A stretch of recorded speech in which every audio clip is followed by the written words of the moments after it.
Mga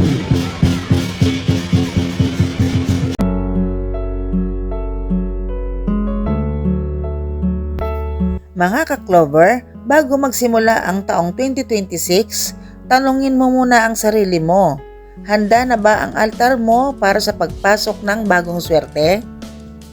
Marami ang nagtataka kung bakit ang iba, taon-taon parang hinahabol ng biyaya. Samantalang ang iba, kahit anong sipag, parang laging may humaharang na problema. Sa Feng Shui, may isang malinaw na dahilan. Mali o kulang ang enerhiyang tinatanggap ng iyong tahanan. At ngayon, ibubunyag ko sa iyo ang isang maswerteng halaman na dapat ilagay sa altar bago mag-Chinese New Year 2026.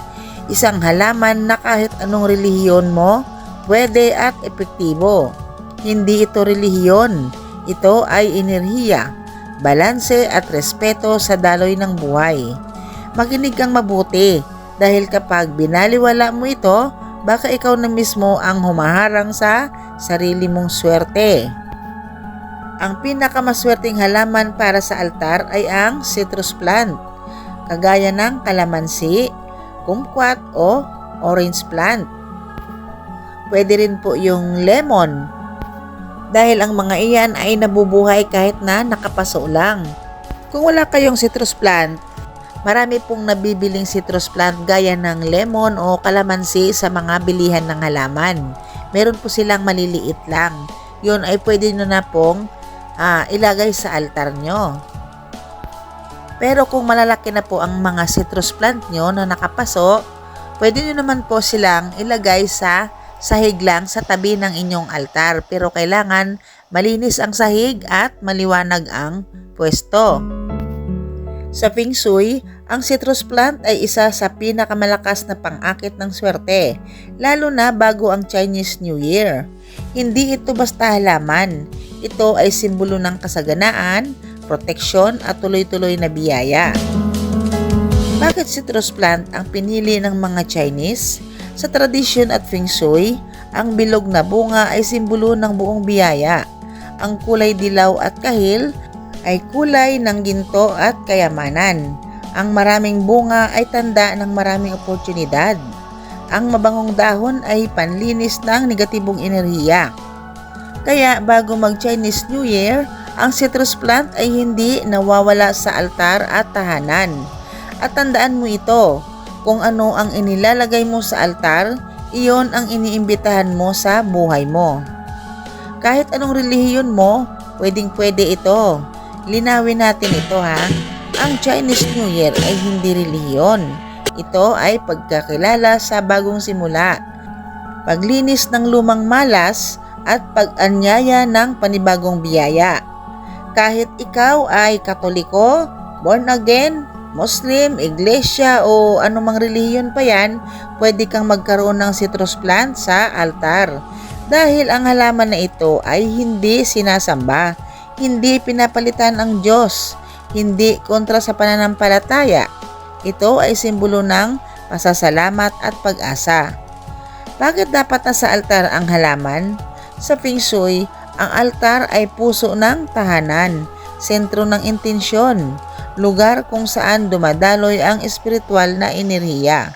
Kapag may buhay na halaman sa altar, nabubuhay ang swerte, gumagalaw ang biyaya, hindi naiipon ang malas. Ang citrus plant ay nagsisilbing tagasala kung may paparating na negatibong enerhiya. Ito ang unang sumasalo. Ayon sa Feng Shui, ang 2026 ay taon ng malakas na galaw ng enerhiya.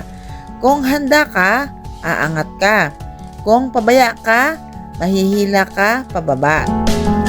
Ang citrus plant ay panangga sa biglaang problema, pangontra sa sunod-sunod na malas at panghatak ng bagong simula. Kung papasok ang 2026 na walang ganitong simbolo sa altar mo, parang bukas ang pinto mo sa hangin pero sarado sa biyaya. Marami ang nagsasabing hindi naman ako naniniwala sa Feng Shui, pero pansinin mo, bakit ang buhay nila laging may kulang, laging may delay, laging may biglang problema. Hindi dahil pinaparusahan sila, kundi dahil sarado ang daanan ng swerte. Tandaan mo, hindi mo kailangang maniwala, sapat na ang gumalang. Dahil sa sandaling baliwalain mo ang mga sinyalis ng enerhiya, doon nagsisimulang mawala ang balanse ng buhay mo. Paano ilagay ang citrus plant sa altar? Dapat buhay at may dahon. Mas maganda kung may bunga. Huwag ilagay kung tuyo o patay. Linisin ang altar bago ilagay. Ilagay ito ilang araw bago ang Chinese New Year. Habang nilalagay mo, magpasalamat ka sa mga biyayang dumating at tahimik na hilingin ang mas maayos na darating. Kung wala kang altar, saan mo dapat ilagay ang maswerteng halaman? Ngayon, baka may nagtatanong sa sarili nila, paano kung wala naman akong altar? Ibig sabihin ba wala na akong swerte? Makinig kang mabuti.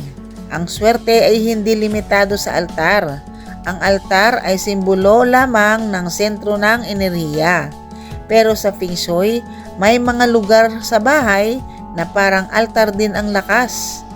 Kung wala kang altar, ilagay ang citrus plant malapit sa main door sa loob ng bahay.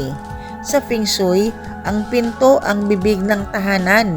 Dito pumapasok ang swerte at oportunidad. Kapag may buhay na halaman sa bungad, nasasala ang malas. Ang swerte lang ang pinapapasok. Pero tandaan, huwag ilagay sa sahig na madilim at magulo.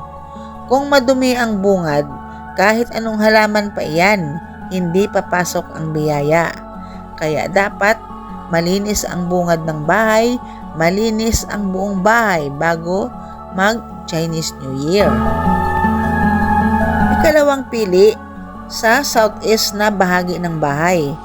Kung alam mo kung saan ang southeast ng bahay mo, ito ang pinaka-ideal na pwesto. Ang southeast sa Feng Shui ay area ng yaman, lugar na paglago, at pinanggagalingan ng tuloy-tuloy na kita. Kapag dito mo inilagay ang citrus plant, mas bumibilis ang galaw ng swerte, mas dumadami ang oportunidad, at mas nagiging stable ang pera. Pero may mga babala. Kapag inilagay mo ito sa maling direksyon, pwede mong baligtarin ang epekto. Huwag ilagay ang citrus plant sa loob ng banyo, tapat ng iniduro, madilim at tagong sulok, lugar na laging may away. Sa Feng Shui, ang halaman ay sumisipsip ng enerhiya. Kung puro negatibo ang paligid, iyan din ang ibabalik nito sa iyo. Paano i-dedicate ang halaman kung walang altar? Kahit wala kang altar, gawin mo ito. Linisin muna ang lugar. Ilagay ang halaman ng maayos. Tumayo o umupo sa harap nito.